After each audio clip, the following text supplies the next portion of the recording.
problématique des jeunes en transition, c'est au fond celle des patients qui, à l'âge de l'adolescence, ont connu des difficultés, qui peuvent être des difficultés psychologiques, voire des idées noires, des tentatives de suicide. Ça représente quand même près de 10% des adolescents.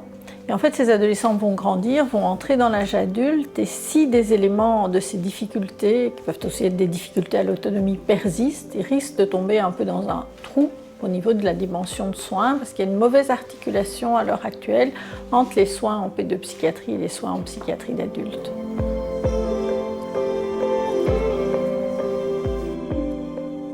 Ma maladie s'est déclarée dans les environs de mes 17 ans. Du coup, ça s'est déclaré à une période qui est assez compliquée. Quand on arrive dans ce monde qu'est la psychiatrie, on a un rapport avec ce monde-là assez conflictuel, dans le sens où on n'est pas d'accord avec ce qui nous arrive, on n'est pas d'accord avec ce qu'on a vécu et ce qu'on est en train de vivre. On remet la faute sur qui on peut, et du coup forcément l'équipe médicale qui est en face de nous. D'autant plus que c'est pas quelque chose qu'on connaît, c'est l'inconnu total.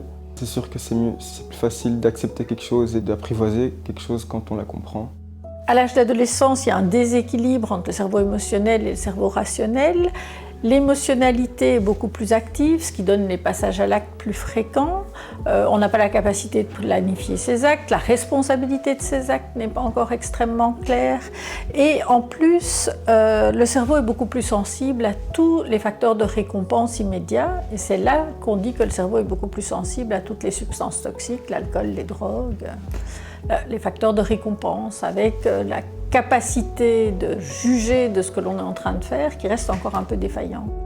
Et donc entre 18 et 23-24 ans, c'est un moment maturatif très important où il faut encore pouvoir accompagner les jeunes parce qu'ils ne sont pas, malgré leur majorité légale, encore tout à fait adultes.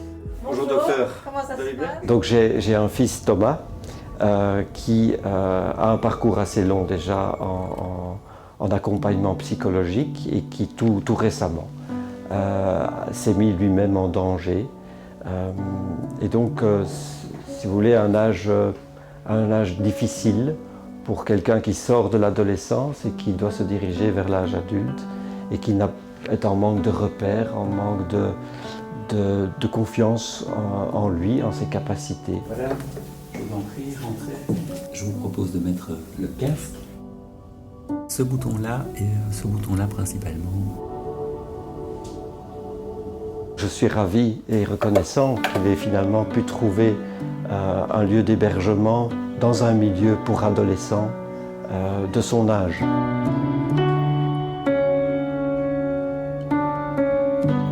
Le projet que l'on a soumis et qu'on a obtenu via le soutien du fonds Julie Rançon, du fonds Reine Fabiola, géré par la Fondation Roi Baudouin, c'est un projet collaboratif, pédopsychiatrie, psychiatrie d'adultes, qui rejoint plusieurs sites hospitaliers, l'hôpital Bruckmann, l'hôpital Erasme, l'hôpital des enfants, mais aussi le service de santé mentale de l'ULB, avec une dynamique de recherche qui est une dynamique très particulière, avec un changement de paradigme. C'est une recherche dimensionnelle, de dimension affective, relationnelle, d'histoire de vie.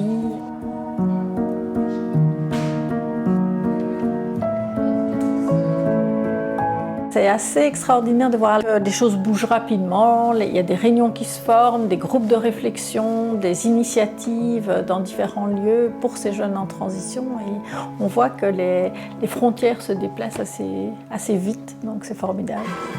Pour les fois